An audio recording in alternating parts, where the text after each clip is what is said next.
Përshëndetje shikues të nderuar, jafra edhe sonte si zakonisht jemi duke u emituar drejt për drejt, ndërkohë që sonte do të flasim për një temë për cilën në provita fatkeqësisht akoma nuk kemi folur, spaku jo me përfaqësuesit adekuat të këtij institucioni.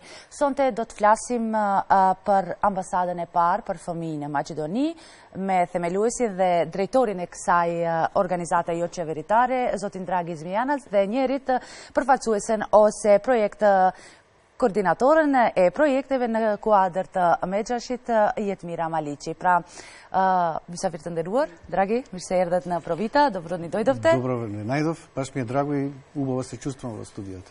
Vjen mirë, është një organizat, është një institucion lirish mund të themi, pse jo, që funksionon tashmë 25 vjetë, pas 2 muajve do të keni edhe jubileun apo jo të kësaj organizate. Konkretisht, cili ishte fillimi, do me thënë, ose pse u themelua, e dim pas luftës në Bosnje, për t'ju dalur në ndihmë fëmijëve, këtu do doja, do me thënë, fillimin dhe si, do me thënë, rodhi ose lind ideja që të formoni një organizat të këti. Prvo se извинувам што не го говорам албанскиот, но од вашето прашање можам да разберам дека наскоро ќе прославиме 25 години, тоа ќе биде за 2 месеци, 29 април.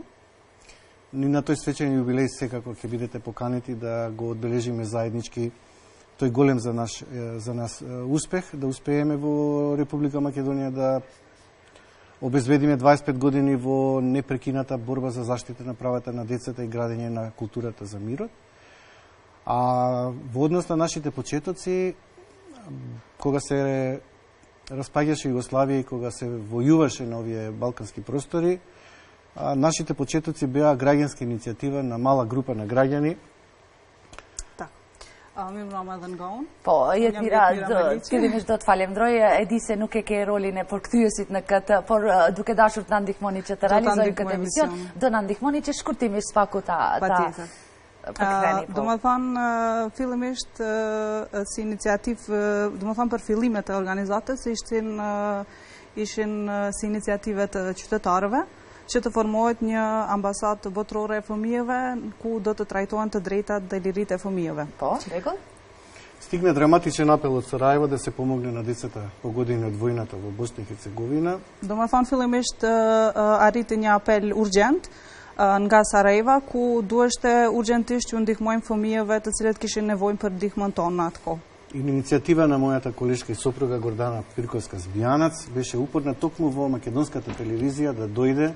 Се сеќавам, тогаш беше уредник Љубиша Николовски и бараше да на телевизија, на главните вести даде апел да се згрижат децата од Босна и Херцеговина погодени од војната во Република Македонија. Atëherë ishte si iniciativë e shoqes dhe bashkëpunëtores time Gordana Pirkovska-Zmijanac, e cila insistonte që fillimet e para, do të thonë, ata apel ta publikojnë mu këtu në televizionin e Maqedonisë, ku ka qenë edhe drejtues atëherë Љубиша Николовски. Колеги атëherë. Значи ние се уште не бевме ниту регистрирани, тоа беше на 6 април. Atëherë ne nuk kishim as të regjistruar si organizat, ishten me 26 prill. После апелот многу граѓани, независно од етничкото потекло, националност и етникум, се јавува на нашите телефони да згрижат деца бегалци од Босна и Херцеговина во нивните домови.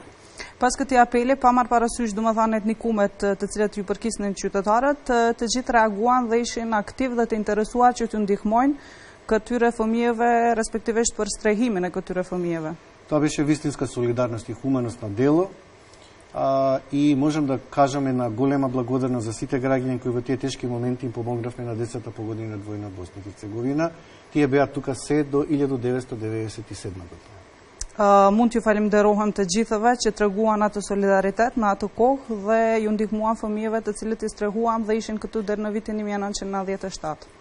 Prej atëherë, do me thënë, plot 25 vjet apo jo, po funksiononi, keni realizuar një sër aktivitetesh, por zotni Dragi do doja fillimisht të na informoni ose të na sqaroni se cilat në fakt janë të drejtat e fëmijëve dhe në këtë kontekst, do me thënë, qëllimin e organizatës së juaj. Од тогаш сигурно сте реализирале нели голем број на активности, проекти. Би сакале на кратко да ни објасните кои се правата на детето или што е целта на првата детска амбасада? Кога се формираше детската амбасада Мегеши, многу мина граѓани не знаеа дека децата имаат елементарни базични детски права. На филм куру формуа на амбасада е пар ботрора për fëmijë me gjashje, shumica e qytetarëve, njerëzve nuk e dinin se çfarë nën kupton dhe se ekzistojnë në fakt të drejtat e fëmijëve. Јас би рекол дека го издигнавме на висок пиедестал детето, неговата личност и неговите права. Mendoj se ne me të vërtetë ngritëm në piedestalin më të lartë fëmijën dhe të drejtat e fëmijët. Да се почитува детската личност, интегритетот, идентитетот на детето, неговиот правилен раст и развој. Të respektohen integriteti, personaliteti i fëmijës dhe zhvillimi i shëndoshit drejt i një fëmijët. Веднаш после тоа во 93-та година го отворивме првиот SOS телефон за деца и млади. Në vitin 1993 e hapëm edhe linjën e parë, SOS linjën për fëmijë dhe të rinj. И веќе на 1 февруар ќе прославиме 24 години од работа на SOS телефонот.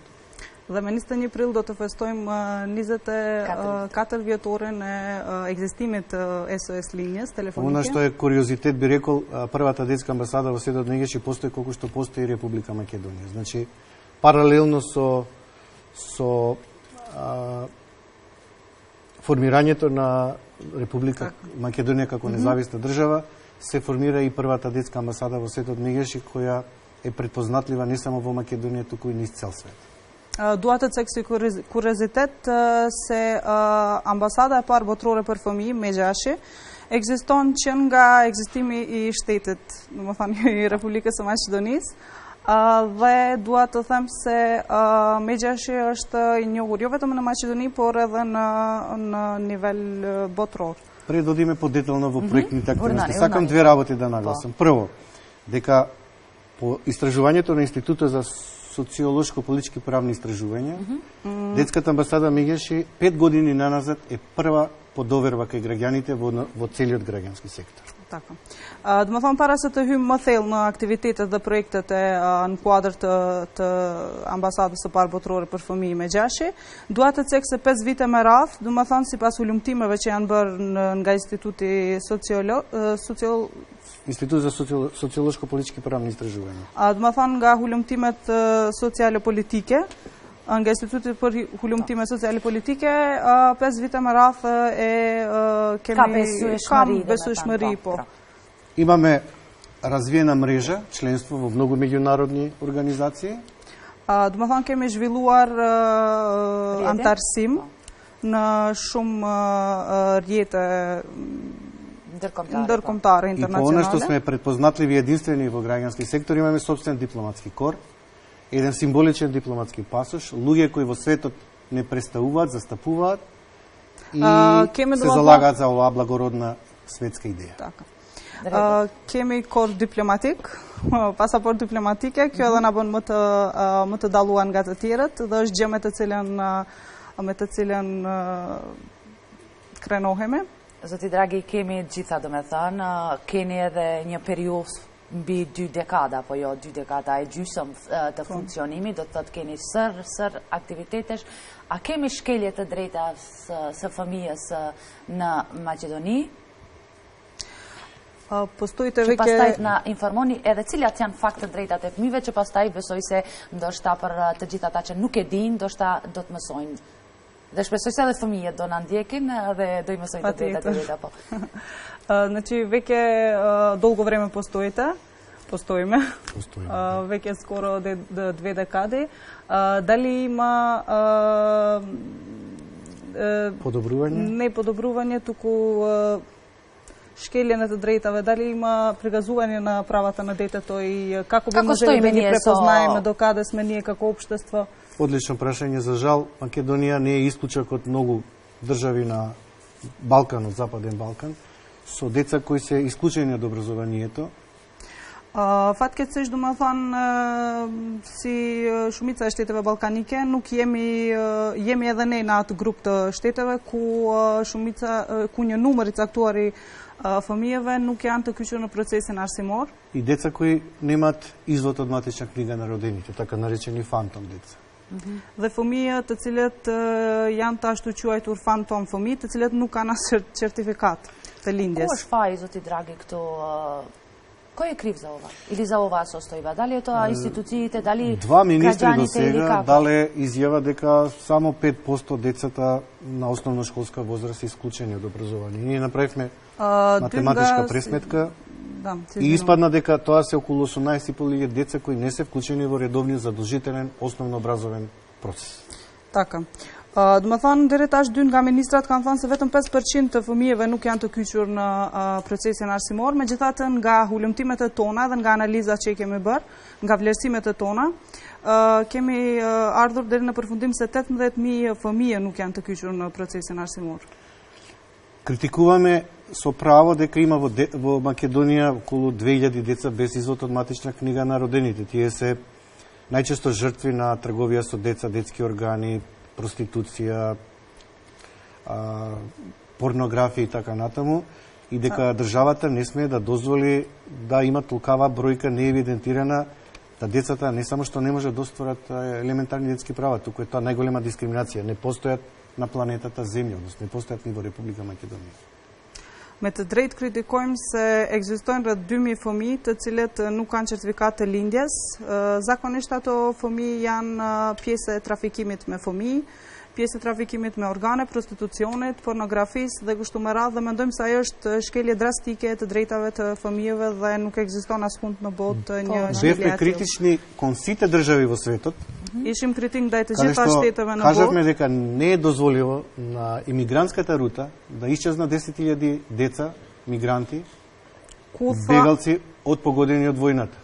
Ku shprehëm se nuk duhet të humbin rreth 10.000 деца кои се исчезнати, грабнати, киднапирани, едноставно Европол не може да ги најде. Тоа значи дека криминални банди во спрега со луѓето од кај што бегаат, им ги даваат точните податоци и исчезнуваат.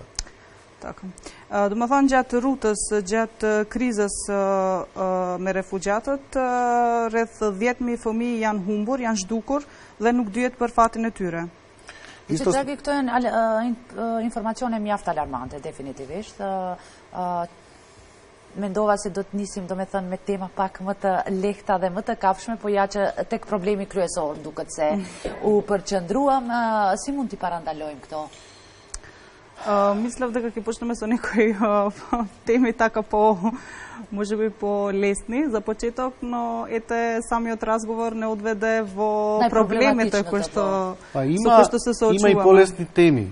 Како би можеле да ги спречиме, да полесна тема е, забележувате, моќта на одговорно родителство. Тем shumë e lehtë është për shembull fuqia e prindërimit Udhëzues për prindër të përgjithshëm. Ние неколку кампањи сме, со неколку слогани сме ги упатиле до граѓаните, со слоганот дали денес го гушнавте вашето дете, дали денес му кажавте на вашето дете колку го сакате. Не, do të thënë gjatë tërë kohës shprehim mesazhe, përçojmë mesazhe, a e keni përqafuar sot fëmijën tuaj? Дали денес разговаравте со вашето дете? А кени беседуар сот ме фамијен туај? Моќта на одговорното родителство е одговор на сите злоупотреби кои му се случуваат на детето, и на улица, и во училиште, и во општеството, и во страна на медиумите. Do më thonë, ky doracak është si përgjigje e të gjithë keqpërdorimeve të fëmijëve që ndodhin në media, në jetën e përditshme, në shoqërinë tonë dhe kështu me radhë. Но има и деца кои се малтретирани, злоупотребени и тепани, не само своите родители, туку имаме голем број на деца на нашиот SOS телефон како резултат на сиромаштија. Ka mjaft fëmijë të cilët nuk janë të keq trajtuar dhe të ndëshkuar vetëm nga familja, nga prindërit, por edhe nga shoqëria. Нашите податоци кажува дека околу 2000 деца во Македонија на секојдневно на крстосниците питачат и принудени се да заработуваат пари. Така. Домethënë këtu Draghi e cek problemin me fëmijët të cilët fëmijët e varfër, të cilët i hasim çdo ditë në rrugë në udhkryqje, të cilët kërkojnë lëmosh nga të dhënat tona që i kemi deri tani, domethënë rreth 2000 fëmijë janë të keq përdorur në atë drejtim. Tjetër problem zotin Draghi? Некој друг проблем? Друг проблем што мислам дека треба да се мобилизира државата е да се опфатат што повеќе деца во раниот детски развој во градинки. Градинката не е само згрижување, градинката е воспитување и образование.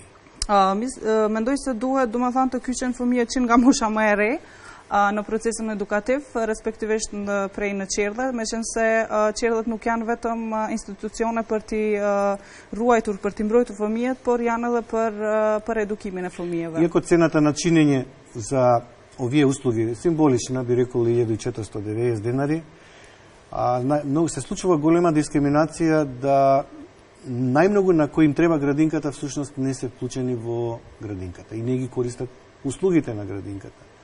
И доколку децата не се вклучат на време во раната возраст во градинка, тие веќе стануваат жртва на злоупотреба на детскиот труд, на неписменост, сиромаштија и дури некои и подлегнуваат на криминални банди, така да државата мора прагот од 24% на офатеност на деца во градинките го зголеми минимум на 50%.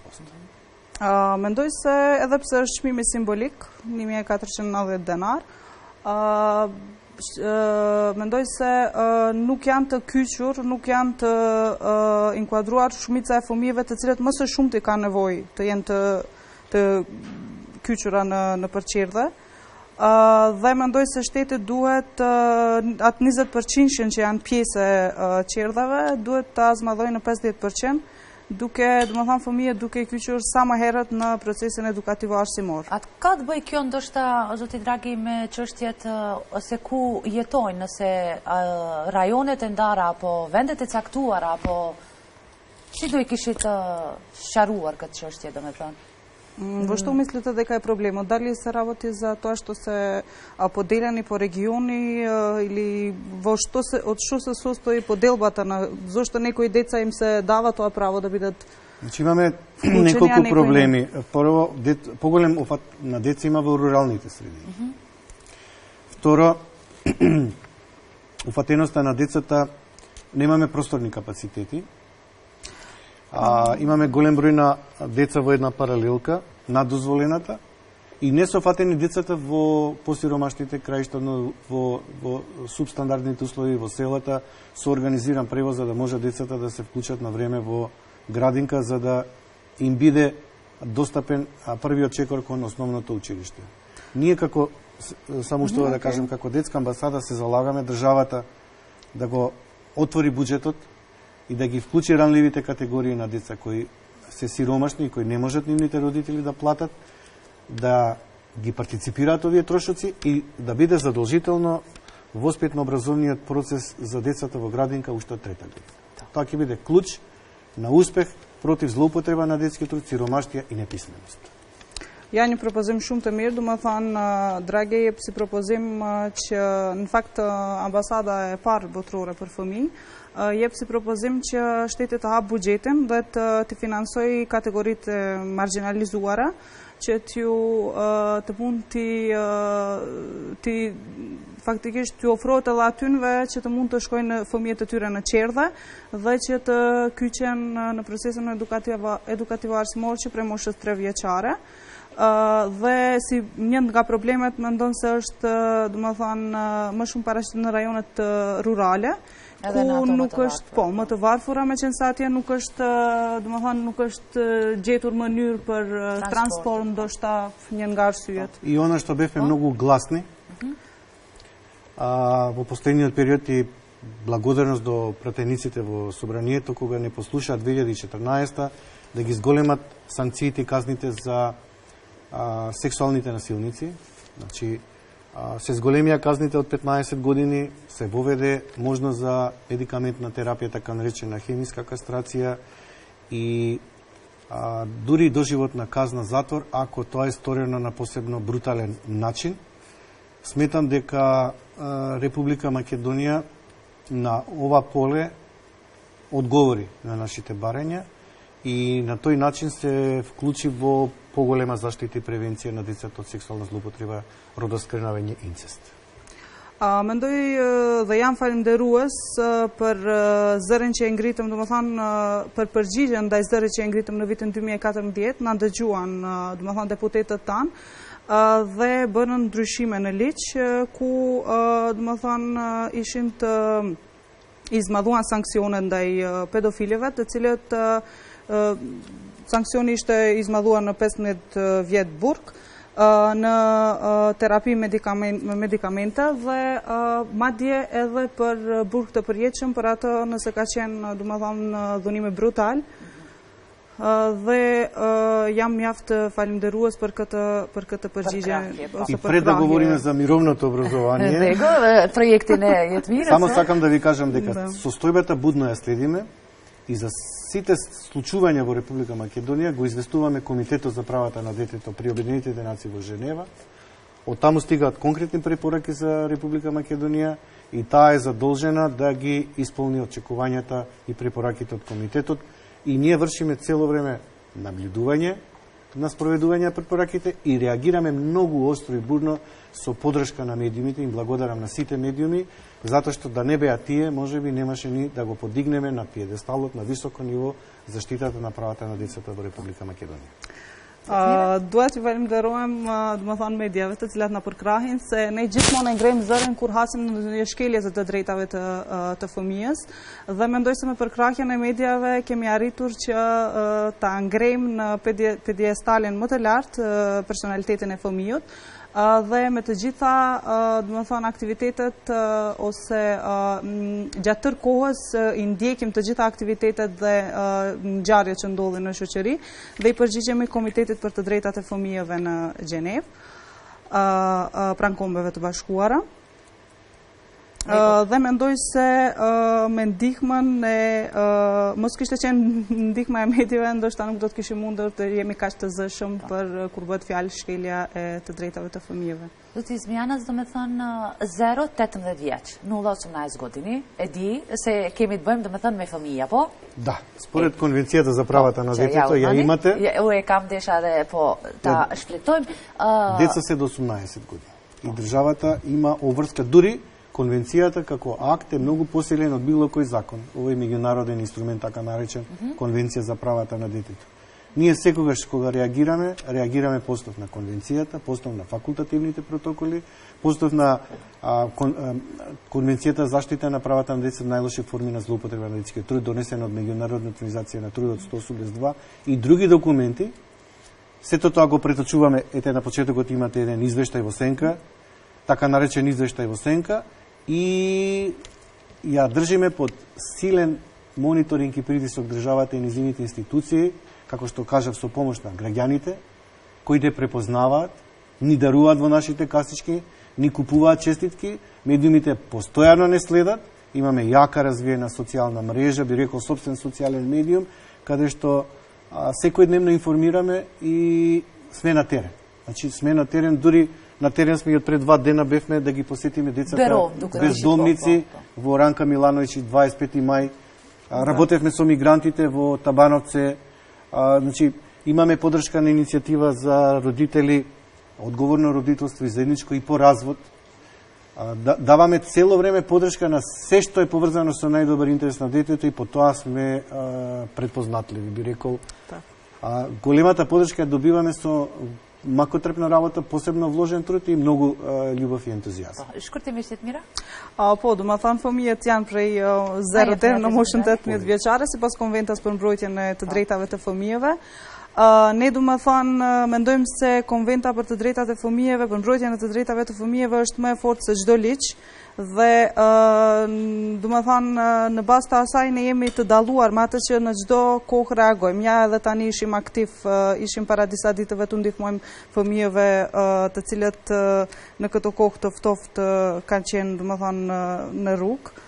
dhe ju jepnim përkrahje refugjatëve në Tabanovci, ishim gjatë tërkohës aktiv, përkrahim edhe shumë projekte të tjera të cilat kanë të bëjnë me mbrojtjen e të drejtave të fëmijëve, reagojmë në çdo thyrje të drejtave të fëmijëve dhe mendojmë se gjithë atë njohuri ose atë popularizim në lidhje me të drejtat e fëmijëve kemi fituar me punë të vazhdueshme edhe me gjithë mundin që e japim. И уште ова, извинете, за време на поплавата, социјалните мрежи ни беа главна алатка да мобилизираме многу волонтери активисти, да помогнеме на децата погодени од поплавата во Скопскиот регион. Ja, dua të cek edhe këtë, se në mes të rjetëve, përveç medjave, du më thanë edhe në mes të rjetëve sociale, kemi si një mekanizëm mekanizëm me të cilin, du më thanë, bëjmë promovimin e të gjitha aktiviteteve, ose bëjmë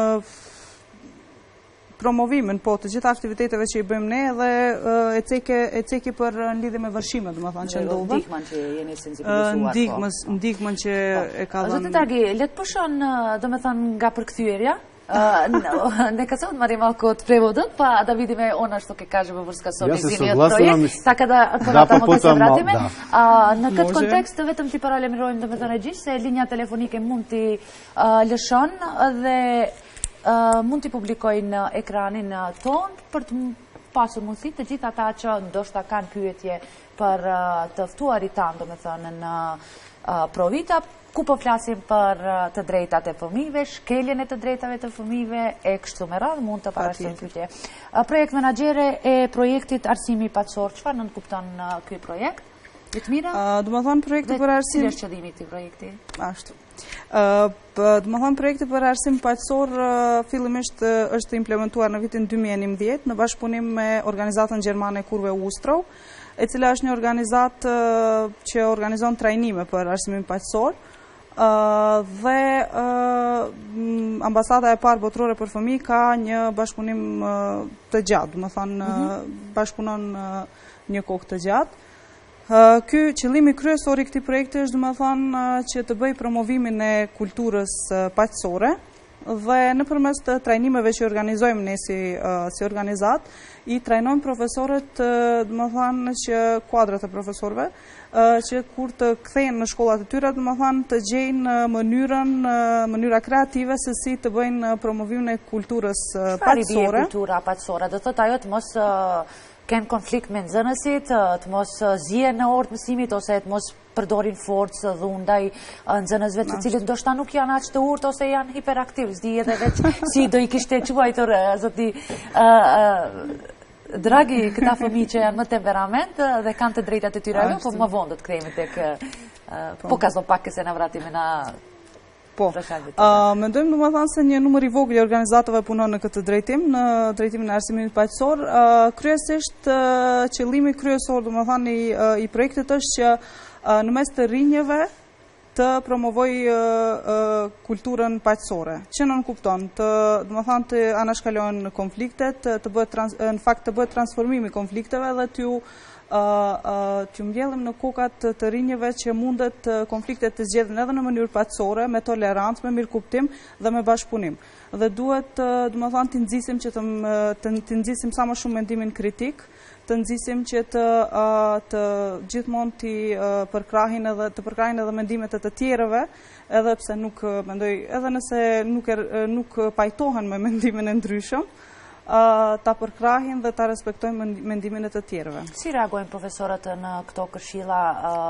Janë efektive apo jo këto tubime, këto seminare, ma merr mendja, punëtori, apo si në çë mënyrë organizoni dhe si i selektoni shkollat mbas çkafit? Po. Mbas moshës, mbas Do të thënë, fillimisht ky projekt është implementuar në 3 shkolla, në 3 shkolla këtu në Shkup, shkollat e mesme. Ajo ka qenë shkolla e mesme e mjekësisë, Pançe Karagjozov, Nikola Karev dhe Arseni Jovkov. Po do të dhe mandej në vitin 2013 është kyçur edhe Arseni Jovkov, shkolla e mesme e ekonomisë.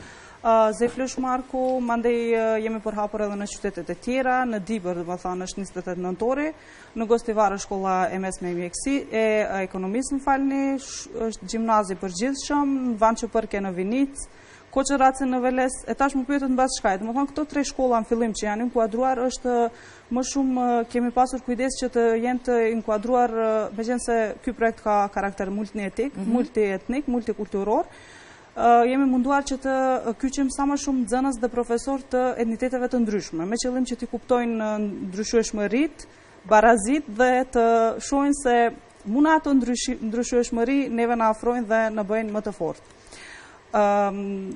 Zakonisht trajnimet janë trajnime interaktive dhe janë në përmes të lojrave dhe ushtrimeve, gjë që janë shumë interesante për profesorët dhe me të vërtet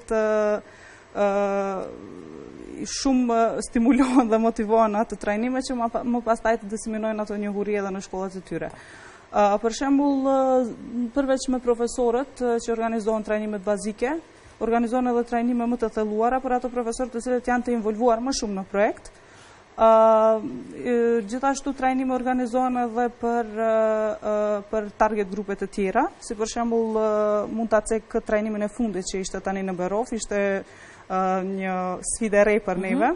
Domethënë aty ishin të kyçur përfaqësues nga komuna të ndryshme, nga Republika e Maqedonisë, pastaj kishin përfaqësues nga Ministria e Arsimit dhe Shkencës dhe drejtorat të shkollave të mesme anë mban Maqedonisë.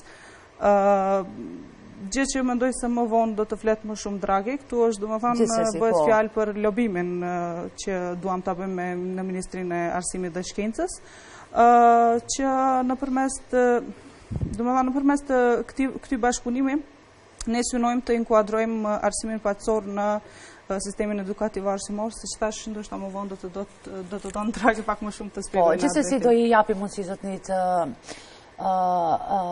Dragi. Psikolog, sociolog, keni në Megjashje apo jo? E kuptoj, besoj.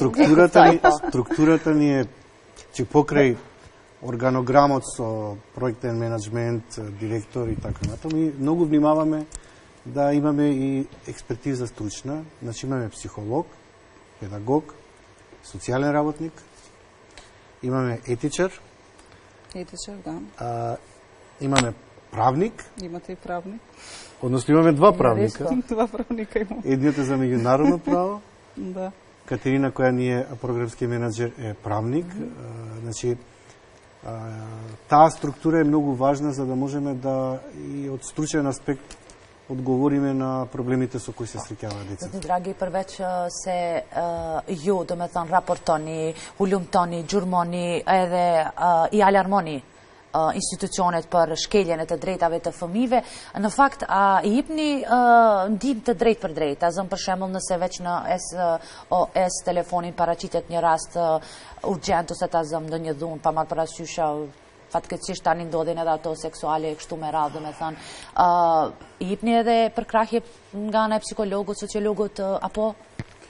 Ose što ги поддържувате правата на децата, što алармирате, реагирате на злоупотреба, дали имате директна помош, односно го разбрав прашањето иако супер. Се извинувам до гледачите што не го владеам албанскиот јазик, но можам контекстно да го разберам. Имаме советувалиште лице в лице, значи канцелинг или нашиот психолог многу често обавува контакти со јавувачите на негово инсистирање. Потоа имаме и бесплатна правна помош, кога ние писмено се обраќаме до државните институции и бараме да постапат соодветно и да не информират, и доколку не постапат соодветно или не информират, што не се случува, нашето обраќање до нив го сметаме како потреба да си ја завршат работата, да бидат функционални институциите во најдобар интерес на детето, затоа што забележуваме дека не секогаш постапуваат навремено и соодветно.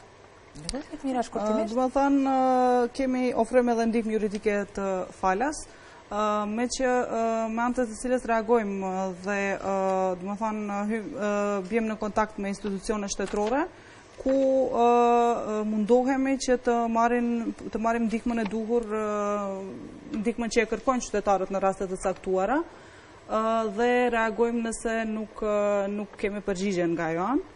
Dhe gjithashtu e kemi edhe këshilltaren, po, ftyrë me ftyrë, ashtu se vjen me përkthim me bukfal. Si në sy, do thoja. Javувањето е тајност.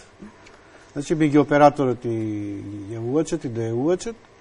Më thonë paraqitja është sekrete, është... Оно што нас малце не загрижува, што најчесто се јавуваат возрастни во името на децата, не толку децата. Дали децата не се доволно охрабрени да говорат слободно за проблемите, или пак не веруваат доволно во институциите на система дека ќе им помогне, се уште немаме јасен увид, но сметаме дека децата во последно време се почесто ќе користат социјалните мрежи и добиваме информации или преку Facebook или преку имейл многу повеќе отколку директно јавување на телефон. Gjë që neve na tankon dhe na merakos është ajo se në emrin e fëmijëve zakonisht paraqiten të rritur dhe nuk jemi në kontakt të drejt për drejt me fëmijët, por është një gjë pozitive që kohën e fundit fëmijët i shfrytëzojnë sa më shumë rrjetet sociale ose Facebook-un, me anë të cilit ne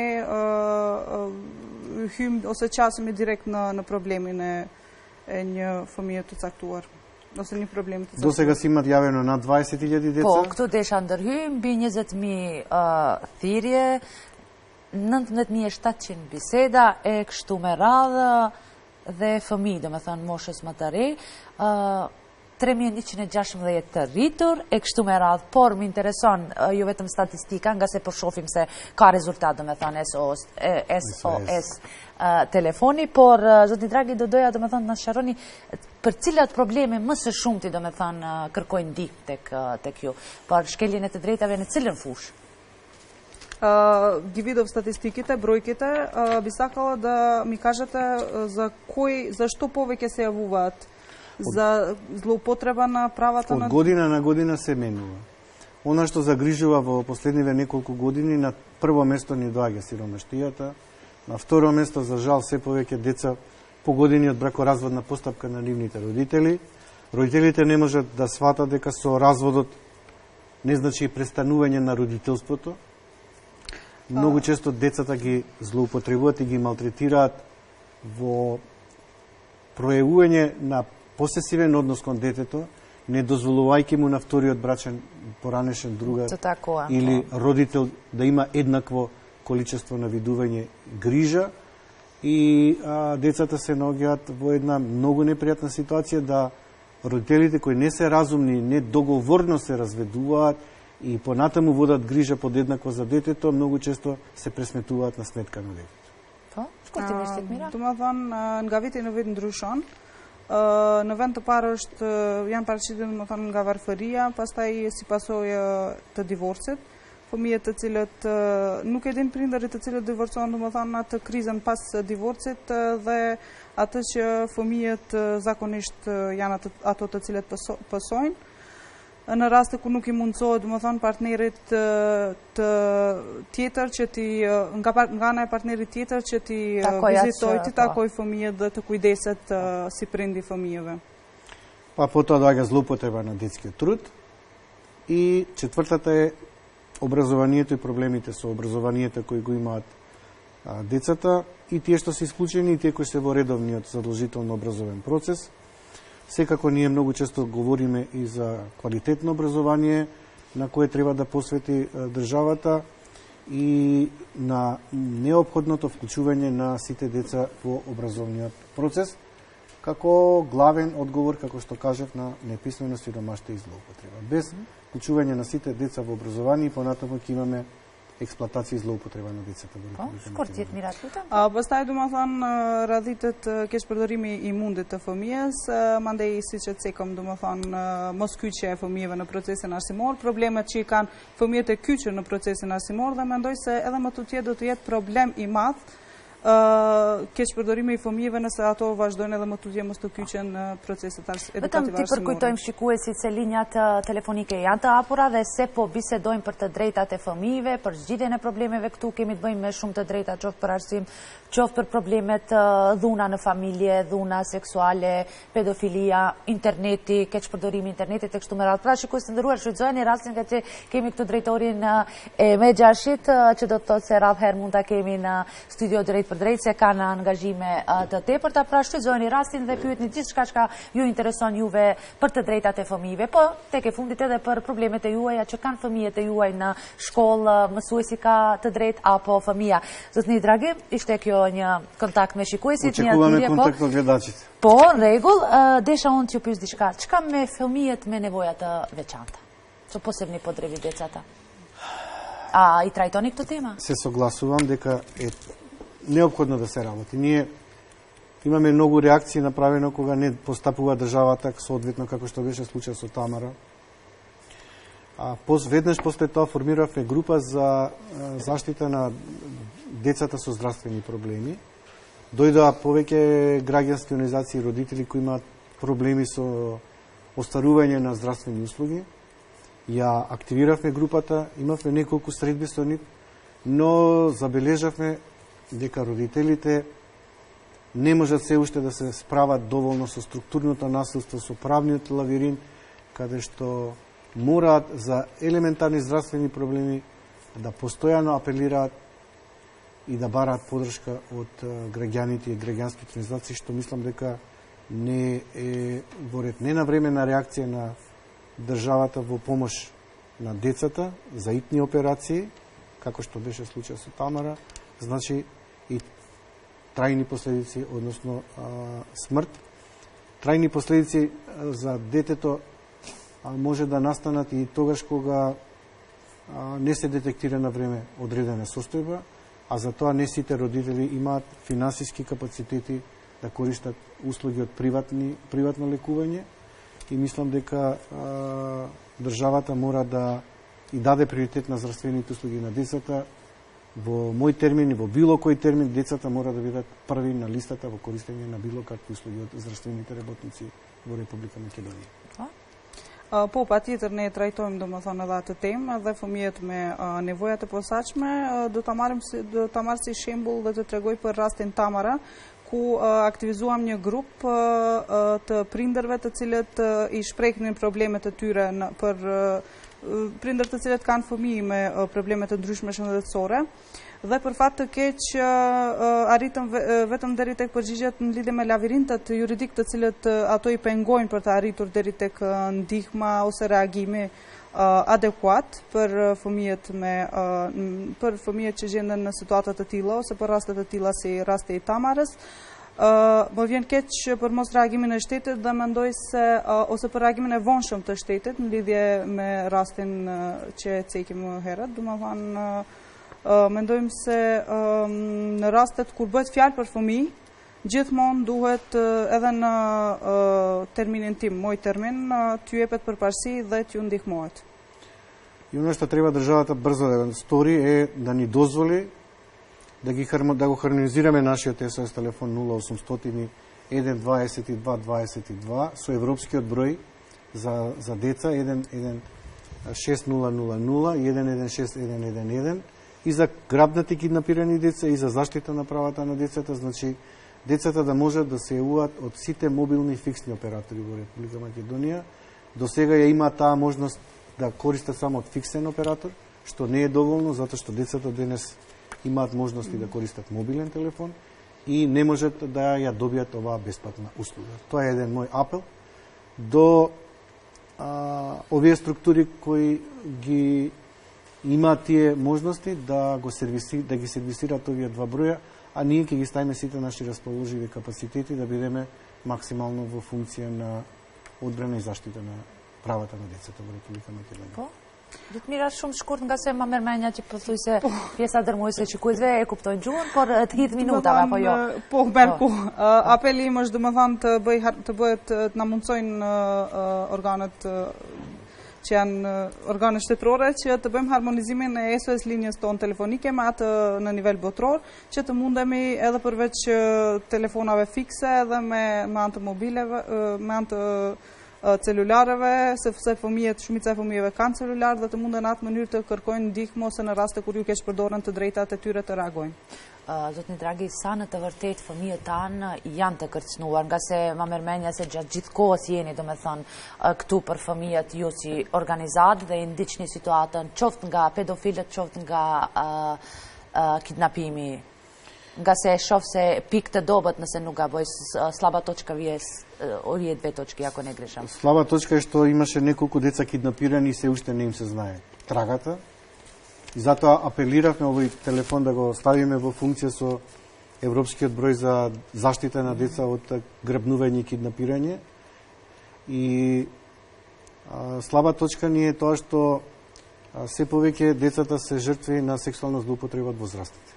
Do më thënë janë dy pika dobësie që kemi, është njëra që shumë ekziston në kohën e fundit kemi parë se ekziston kidnapimi i fëmijëve dhe keqpërdorimi seksual i fëmijëve, gjë që shumë na tangon dhe prandaj kemi reaguar dhe duam që numrin linjën tonë, SOS linjën tonë telefonike ta harmonizojmë me atë në nivel evropian. Значи ако градиме толеранција, меѓусебно почитување, разбирање кај децата од најмала возраст за меѓусебно разбирање и почитување во воспитно-образовниот процес и ја промовираме кампањата Мирот е секој чекор, каде што децата ќе ги почитуваат различностите и ќе градат култура за мир. Имаме апсолутна нетолеранција кон насилниците и силувачите на деца.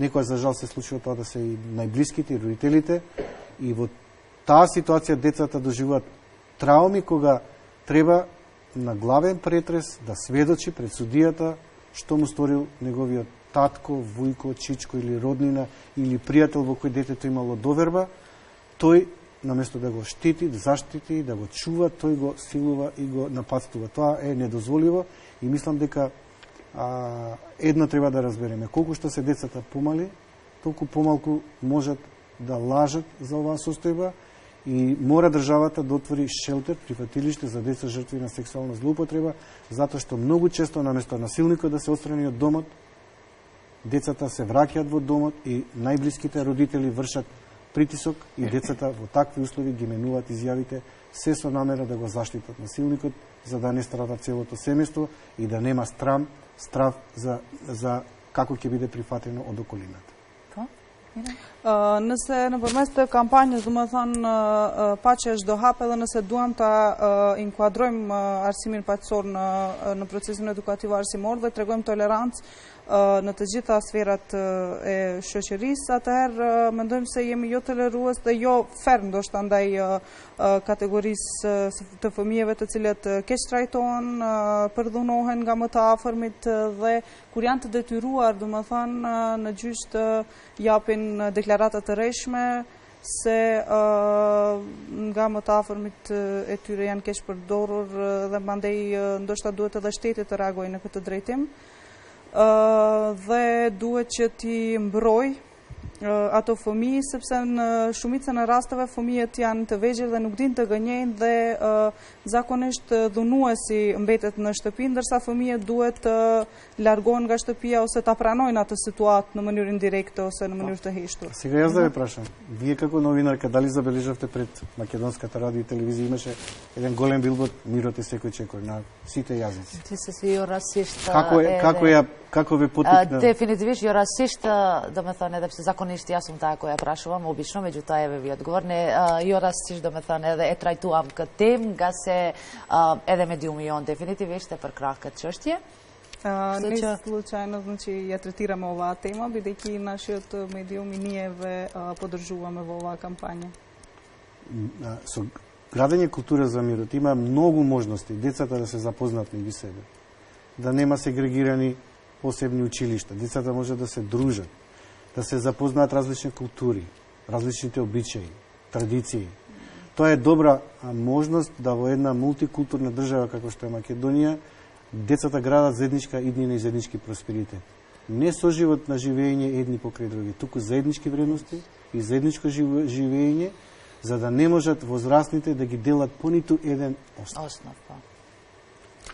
Do më thonë, mendojmë se me anë të projektit për arsim paqësor do të munden fëmijët të jetojnë bashkë, jo njëri pranë tjetrit, dhe nëpërmes të ndryshimeve të njoftohen njëri me tjetrin dhe ti afrojmë sa më shumë kulturat dhe vlerat. Dhe dragi, ma merr mendja se mediat, gazetarët e dinë se në cilat raste shkelet e drejta e fëmijëve, në cilat jo. Në këtë kontekst do me thënë, çfarë do kishit thënë ju në aspekt keqpërdorimit të fëmijëve nga politikanët në fushatat zgjedhore, por shkurtimisht nga se jemi ka fundi emisionit dhe pastaj këshillat e juaja. Партijska zloupotreба на деца за време на изборна кампања? Да. Редовно се случува, без разлика дали се парламентарни, локални или председателски избори.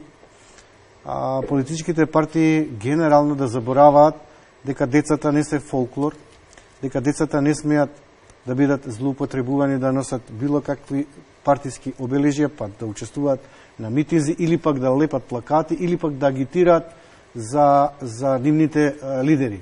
Децата местото им е во училиште, уште помалку училиштата да бидат партиски штабови и бурно реагираме. Сме имале притисоци, сме имале контрола и од Управа за јавни приходи, но ние безкомпромисно секогаш сме реагирале без разлика која политичка партија ќе забележиме дека ги злоупотребува децата за партиски цели. Газетарët, медиумите, cili është mendimi juaj, opinioni juaj? I keqpërdorin apo jo?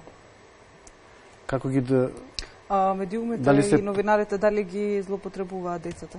Или дали го почитуваат правото на детето, затоа што забележувавме еден период порано, пред десетина години, дека не доволно внимава новинарите кога известуваат посебно за грозоморни настани на силување и педофилија. Еве ова е куќата на настанот каде што во тоа и тоа село малолетната 13 години била. Имавме обуки со нив за сензибилизација за правата на децата и како да известуваат, за да не прават ексклузивитет од такви вести, а сепак граѓаните да ги информираат, за да можат. Целта на новинарите е да имаат истражувачко новинарство каде што фокусот ќе биде како да се заштита децата од злоупотреба, а не да прават ексклузивна вест од детето и детето да биде етикетирано и жигосувано еднаш за цел живот. Има случаи кога се откривало идентитет на детето и како последица на тоа имало и самоубиство. Shkurtimisht me të dy rastet ka raste edhe kur bën keqpërdorime për çështje politike, ka raste edhe kur bëhet indirekt ndoshta keqpërdorim nga ana e gazetarëve, me atë që ato gazetarët insistojnë ta bëjnë atë si lajm ekskluziv, ndërsa nuk mundohen ta mbrojnë identitetin ose ta mshejnë identitetin e fëmijës dhe të mundohen që në atë mënyrë të ndihmojnë fëmijës e jo të bëjnë vetëm një lajm ekskluziv. Zotni Dragi, do me thënë normal, unë e di se kush parashtron pyetjen, ajo absolutisht do me thënë është çështje anonime, thot lusë shikuesit në fakt mysafirët e juaj që të na sqaron pika të shkurtura se si mund të dim se kemi të bëjmë me një pedofil në lagjën tonë. Има анонимно прашање од гледачите. Како би можеле да препознаеме дека се работи за педофилија или педофил во наша наслоба? Значи, педофилот, профилот не може да се познае по лик. Имавме обука со суди и јавни обвинители и полициски инспектори, каде што беа покажани 16 лика, меѓу кои јас грешив, не погодив на еден од нив заедно со судиите. Оно што ме изненади со полициските инспектори, четворица од нив го погодија ликот. Тоа е многу тешко да се детектира по лик. Многу често се детектира по однесувањето. Ја стекна довербата на детето, многу љубезно се однесува со детето. Ја бара наклоноста на детето, му дава подароци. Ние многу често велиме, децата не сме да влегуваат во автомобили, да примаат подароци, да влегуваат во непознат простор, стан или објект, кога ќе биде нападнато да врискаат, да удираат по незгодни делови на телото кај возрастниот што го напаѓа и да бараат помош. Значи, ако веќе се случи тоа што ниту еден родител не би сакал да му се случи, многу е битно да се детектира на време, дека детето се повлекува, таи, молчи, мокри, не споделува со никого затоа што се плаши дека нема да му веруваат во она што ќе го каже. А многу често пак се случува да и не добива поддршка и ако кажат неблиските, затоа што ако тоа татко, родител, чичко или некој близок, е шокантно за мајката или за тој што е старател на детето, не му верува и детето фактички доживува неколку пати сведочење за нешто што му се случува. Дома, во полициска станица, на суд.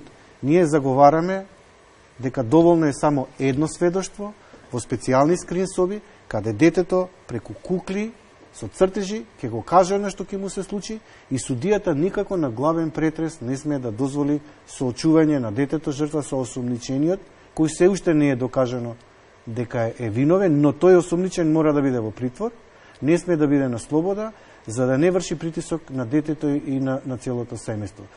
Кога ќе се докаже неговата вина, бараме максимални казни. За да нема рецидивизам, затоа што докажано е дека 75% од педофилите кога се на слобода го повторуваат делот. За секое повторништво бараме доживотна казна затвор. Nëse mund shumë më shkurt, thjesht vetëm... Po, do më thana shumë rënd të detektohen profili, të zbulohet profili i pedofilit ose të përshkruhet profili një pedofilit. Zakonisht, ai shumë lek të fiton besimin e fëmijët, shumë lek të, do më thana, e bën komunikimin, jep dhurata fëmijës, dhe prandaj edhe apelojmë shumë shpesh që fëmijët mos të hynë në ambiente, mendoj në lokale të panjohura, në vetura me të panjohur dhe kështu me radhë. Dhe si propozime janë që fëmija gjatë gjykimit të mos bëhet ajo në mënyrë publike, dhe më thanë gjykat në seancë kryesore, po të bëhet në mënyrë ma kreative, përshtatur për fëmija, që të mundet fëmija në përmes të vizatimeve të përshkruaj atë që ndjenë, sepse pas keqpërdorimit fëmija zakonisht mbyllet në vete, dhe më thanë rinë anësh, edhe më shumë mbyllet edhe është më izoluar nëse bëhet fjalë për person i cili ka qenë i afër, dhe më thanë pedofil nëse ka qenë babaj ose do një afër me familjes, kështu që ndoshta ato janë forma më kreative dhe më adekuate që t'i ndihmohet fëmijës, dhe jemi për atë që sanksioni për pedofilin të jetë madje edhe me, dhe më thanë, me burg të përjetshëm, me qëllim që të mos të përsëritet, sepse në 75% të rasteve recidivizëm është përsëritur. Po, i kthehet, po, krejt për fond. Mesazh, kryesorën, ose to što na vas vi znači najmnogo, kako poraka do gledačite na Provita? Еве го. Po? Мирот е срекно дете. Значи, колку имаме посрекни деца, со детска насмевка, со можност за креација, за дружење, за слобода, за мир. Имаме мир и во душата и во општеството. Тоа е мојата порака и ова многу си ја сакам. Ова се дел од нашата кампања Мирот е секој чекор. Имате таму повеќе пораки на македонски, албански, турски. Сите си одбравме по една порака, вашата... Патја është një fëmijë i lumtur. Po. Jetmira, jo si përkthyese kësaj radhe si projekt menaxhere, shumë shkurt lutem. Porosia. Do të kisha dashur ti përshëndes të gjithë shikuesit e Provita, më vjen mirë që isha mysafire, pjesërisht do të thonë ta ndihmoj emisionin, ndoshta më shumë pak e ndihmova emisionin, ishte më shkurt fola diçka për projektin arsimim paqësor, do të thonë ka shumë të flitet, edhe mendoj se do të më jepet rasti edhe do të jepet rasti edhe kolegeve të mia, Anës dhe Gordes, që në ndonjë emision tjetër, në ndonjë rast tjetër, bashkë ta promovojmë. Jo me juve kështu, juve si mysafire definitivisht. Ta prezantojmë projektin dhe për planet e tona në ardhmëri dhe kështu më radhë. Ju faleminderit për ftesën. Јас ви благодарам за поканата. Имате одлична емисија. Благодарам. Jetmira, faleminderit që ishit tu, që na u gjetët. Shpresoj se sërish do ju kemi повторно ќе се видиме со поинаков вид на емисија, меѓутоа Provita si e Provita, да. Faleminderit Jetmira. Shikues të nderuar, faleminderit shkojnë edhe në adresë të juaj, nga se gjithmonë jeni këtu me ne, nga se edhe ky emision realizohet për t'ju informuar juve. Pra, shifemi të ënën e ardhshme me temë dhe mysafir tjetër. Deri atëherë, mirëmbëjtje.